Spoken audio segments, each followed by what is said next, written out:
একদিন এক খামার বাড়ির সামনে কুকুরটা নিশ্চিন্তে ঘুমাচ্ছিল।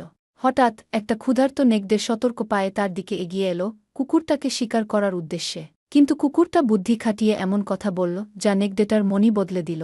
নেকড়ে প্রস্তুতি নিতেই কুকুরটি জেগে উঠে বলল, আমাকে এখন খেলে তোমার কিছুই হবে না। আমি কিছুদিন ধরে খুব দুর্বল আছি। অপেক্ষা করো, আজ রাতে আমার মালিকের বাড়িতে মহাভোজ হবে। তখন আমি বেশি ভালোমন্দ খেয়ে মোটা তাজা হব গো।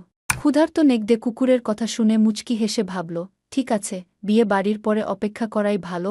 কুকুর বুদ্ধি খাটিয়ে বিপদ এড়াল। পরিস্থিতি অনুযায়ী নিজের ধৈর্য ও কৌশল কাজে লাগানোর সুন্দর উদাহরণ এটি। পরিস্থিতি যত কঠিনই হোক, মাথা ঠান্ডা রেখে পরিস্থিতি সামলানোর ক্ষমতা আমাদের এগিয়ে রাখে। কুকুরের মতো বুদ্ধি ও উপস্থিত বুদ্ধি জীবনের প্রতিকূল সময়ে সমাধান এনে দেয়।